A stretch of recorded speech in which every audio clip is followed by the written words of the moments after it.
I still remember that night in the Black Ridge Mountains. People say the forest up there is cursed, that no one who stays after dark ever returns. I used to laugh at those stories, but now I wish I had listened.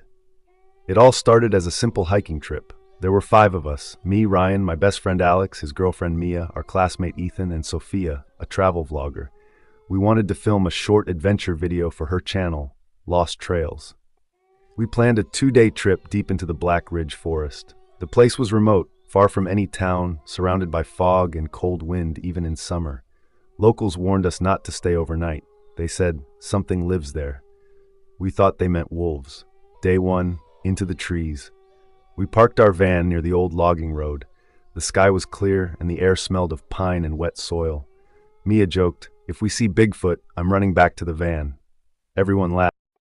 We hiked for hours, crossing streams and old bridges covered in moss. The deeper we went, the quieter it became. No birds, no insects, not even wind, just silence. By evening, we found an open spot to set up camp. As the sun went down, the forest changed. The air felt heavier. The trees looked darker, and in the distance I thought I saw something, a tall, thin shadow moving between the trunks. Probably just the light, I told myself. After dinner, we sat around the campfire. Sophia filmed everything. She wanted creepy night shots. At one point, Alex asked, "Did you guys hear that?" We listened. There was a faint clicking sound, like 2 stones hitting each other. Click, Ethan laughed. Maybe deer. But the sound moved, slowly circling our camp. I looked into the dark trees. Nothing. Still, that sound kept repeating. When we went to sleep, I could hear it again, far away, but real. Click, click, click. I didn't sleep much that night. Day 2, the disappearance. We woke up early. At first, we thought he'd gone to get water from the stream. But when an hour passed, we got worried. His bag, his phone, everything was still there. No footprints led away from camp, except one set, his leading into the forest, and then nothing. The trail just stopped. Sophia started crying. Alex wanted to go look for him, but I felt something was wrong. The forest was too quiet again. Even the wind had died. We split up. Alex and I went one way. Mia and Sophia stayed behind. We shouted Ethan's name for hours, but the forest just swallowed our voices. Then I saw it, on a tree. A mark carved deep into the bark, a circle with 3 vertical lines inside it. It looked fresh. When I touched it, my hand came back wet, not with sap, but with something thick and dark. Blood. I ran back to the camp. But when I arrived, Sophia was gone too. Mia sat on the ground, pale and shaking. "She just walked into the woods," Mia said, "like she was sleepwalking." She didn't even look back. We waited until sunset, but she didn't return. That night, we didn't light the fire. We sat in the dark, listening. The clicking started again, this time closer. Click, click, click. Then a voice, distant but familiar. It was Sophia. "Guys, come here," Mia whispered. "That's her, she's back." But something in the voice was wrong. It was flat, slow, like she was forcing the words. Alex shone his flashlight toward the trees, and there, half hidden behind a trunk, was a figure, Sophia's face. But her eyes reflected the light like an animal's. She smiled, wide, too wide, and whispered again, "Come, here." Alex stepped back, shaking. "That's not her." The thing tilted its head, bones cracking like dry wood, and slowly disappeared into the dark. Day 3, the thing in the forest. We didn't sleep. By morning, Mia was hysterical. "We have to leave. We'll die if we stay." We grabbed our bags and started moving fast, but the forest felt different. Every path looked wrong. Every direction felt the same. The GPS didn't work. Our compass spun in circles. By noon, fog rolled in thick and white. I could barely see Alex walking just a few feet ahead. Then, the clicking started again. Click, click, click. All around us. We ran. Branches snapped behind us. Something was following. When we stopped, Alex wasn't there anymore.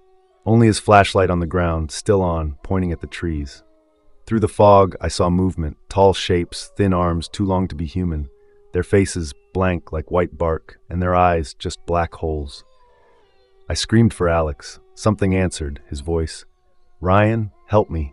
I ran toward it and found nothing but trees. That night, I hid alone under a fallen log. The fog glowed faintly like moonlight through smoke. Then I saw them again, walking slowly between the trees, whispering in voices that sounded like my friends. "Ryan? Mia, Come with us. I covered my ears and shut my eyes, but their whispers slid inside my head. They weren't just calling, they were pulling. Day 4, the last one. When I woke, I was alone. No food, no water, just the endless forest. I walked for hours, days maybe. The sun never fully rose, the light always dim like dusk. I started seeing shadows move beside me, but when I turned, there was nothing. Then I found a clearing, the same one where we had camped. Except now, the tents were gone. Only the circle carved in the ground remained, the same symbol from the tree, drawn in ashes. Inside it lay Mia's backpack, and a camera, Sophia's. The battery was low, but when I played the last video, my hands started shaking. The footage showed them, all of them, standing around the campfire, except it wasn't night. The camera kept shaking, like something was holding it wrong.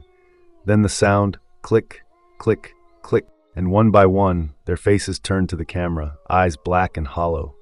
Mia's voice whispered, "You should have never come here." The video ended. Now I don't know how long I've been here. The forest never ends. The fog never lifts. Sometimes I hear footsteps behind me, slow and steady. Sometimes I hear them whisper my name. I think the forest keeps whoever enters. It doesn't kill them, it changes them. Maybe that's what those things are. People who came here long ago and never left. I've seen my friends again, walking between the trees at night. Their faces calm, their movements slow. They don't scream anymore. They just watch me. If someone finds this recording, don't come looking for us. Don't go near Black Ridge, because once you step inside, you don't leave. You just become part of it. Click, click, click. It had been 7 days since the hikers vanished in the Black Ridge Mountains. 5 young people went in. None came back. The local police searched the lower trails but found nothing. No footprints, no remains, not even a single piece of equipment. Finally, the case was handed over to a special search and rescue unit. That's where we came in. There were 4 of us, Captain Harris, our leader, Maya, the medic, Jared, a tracker, and me, Daniel Reed, field operator. We'd heard the stories before, people disappearing, strange lights, eerie sounds. Most of it was just local superstition, or so we thought. The beginning of the search, we arrived at the base of Black Ridge just before dawn. A thin fog drifted down from the trees, moving like breath in the cold air. The forest looked endless, quiet, old, watching. "Looks peaceful enough," Jared said, trying to sound confident. Harris gave him a sharp look. "Stay focused. Peaceful's what people say before things go wrong." We checked our radios, flares, and GPS units. Everything worked fine at the start. By noon, we'd already covered 5 miles into the forest. No sign of the missing group, until Maya spotted something half buried in the dirt. It was a torn backpack. Inside, a cracked camera. When we turned it on, the screen flickered with static, but one video played clearly. The footage showed a young man's face, pale, frightened, whispering into the lens. His name was Ryan. His voice trembled. "If someone finds this, don't come looking. The forest doesn't let you leave." The video cut off with a loud click. Click, click. Jared laughed nervously. Maybe an animal knocked the camera, but none of us laughed back. Deeper into the woods, we set up our first camp at dusk. The fog grew thicker, and the trees seemed to bend inward like ribs closing around us. During dinner, Maya asked, "You guys hear that?" A faint sound echoed in the distance, like 2 stones tapping together. Click, click, click. "Woodpecker," Jared said quickly, but no one answered. The clicking got louder, moving from tree to tree, circling the camp. Then it stopped. Total silence. I didn't sleep that night. Every time I closed my eyes, I swore I could feel something watching. Day 2, the tracks. The next morning, we found tracks near the camp. Not animal, not human. Long, narrow footprints, deep and uneven, like something walking on bones. We followed them for hours until they ended at a clearing. In the center stood a single tree, tall and black, its bark covered in strange carvings. Circles, 3 vertical lines inside each one. Maya whispered, "These symbols, they match what was on that hiker's camera." As we examined the tree, Jared noticed something hanging from one of the branches. It was a torn jacket, half covered in dried blood. Inside the pocket, a folded note. The handwriting was messy, written in dirt and something darker. "It's not the forest, it's what lives beneath it." The ground below us felt soft, almost like it was breathing. Captain Harris ordered us to move. None of us argued. The night in the fog that evening, the fog turned so thick we could barely see each other. The radios began to crackle with static. GPS lost signal. We huddled near the campfire, trying to stay calm. Then we heard it again. Click, click, click. This time it came from every direction. Jared stood up. "Hey, whoever's out there, show yourself!" Something did. A figure stepped out of the fog. It looked human, tall, thin, wearing a torn jacket. But its head was tilted to one side, hanging loosely like it was broken. We aimed our flashlights and saw its face. It was Ethan, one of the missing hikers. But his skin was gray, eyes black and hollow. When he opened his mouth, his jaw stretched far too wide, and from deep inside came that same sound, click, click, click. Maya screamed. Captain Harris fired a flare gun into the air. The creature didn't move, it just stared, the corners of its mouth twitching upward in a grotesque smile. Then, as the red light faded, it disappeared back into the fog. The vanishing, we packed up and tried to leave before sunrise. But the forest had changed again. Every direction looked the same. The compass spun endlessly. Our radios only hissed. At noon, Jared went missing. One moment he was behind me, the next gone. No noise, no struggle, just gone. We found his flashlight lying in the dirt, still warm. Then, written beside it in mud, one word, stay. Maya started shaking. "Daniel, this isn't a forest. It's a trap." I wanted to tell her she was wrong, but I couldn't, because I felt it too. The forest was alive, and it didn't want us to leave. The cave. We stumbled upon an old mining tunnel later that day, an opening in the side of the ridge. Inside, the air smelled like metal and rot. Captain Harris decided we'd rest there until we could find a way out. But when our flashlights hit the walls, we froze. The same circles and lines were carved into the stone, hundreds of them, all glowing faintly red. Maya whispered, "What if these aren't symbols? What if they're eyes?" And then we saw it, movement deeper inside the tunnel. Something crawling, tall, thin, with limbs bending the wrong way. It moved fast, faster than any human. We ran, but Harris tripped. When I looked back, that thing was on him. It didn't bite. It just placed its hand on his face and the sound started again. Click, click, click. Then the captain stopped moving. His head tilted to one side and slowly he stood up, eyes black, face calm.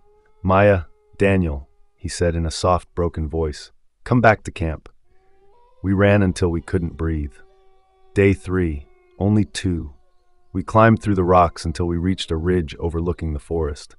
From there we saw everything, the fog moving below like a living ocean, and in the middle of it, dark figures walking slowly between the trees, hundreds of them, all moving the same way. Maya whispered, "They're the missing people." I wanted to deny it, but then I saw Jared's torn jacket among them. We had to get out, but there was no path. The forest below shifted like it was alive, closing off every direction. We decided to follow the ridgeline, hoping to find an old trail back down. By evening, Maya collapsed. Her skin was cold. She said she could hear voices whispering her name. I carried her until I couldn't anymore. When I set her down to rest, I turned for just a moment.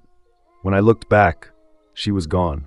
No footprints, no sound, only a faint click, click, click in the wind. The final night, I was the last one left. I don't know how many days it's been. The forest looks endless, like it moves while I sleep. At night, the whispers return. Sometimes I hear Maya's voice, sometimes the captain's. They all say the same thing, "Stay. You belong here now." I keep the camera with me, Ryan's camera. The last clip shows him staring into the dark, whispering, "It's inside the trees." Now I think I understand what he meant. The forest isn't just alive, it's hungry. It uses faces, voices, memories, anything to make you stay. Last night, I saw the city lights through the fog. I ran toward them, faster than I ever had. But the closer I got, the more they faded, until I realized they weren't city lights at all. They were eyes. Hundreds of glowing eyes staring from the dark. And now, as I record this, I can hear them all around me. The clicking, the whispers, the footsteps. If anyone finds this footage, don't come here. Don't send more teams. Don't even try. Because Black Ridge doesn't let people leave. It just adds them to the forest. And the forest is growing. Click, click, click.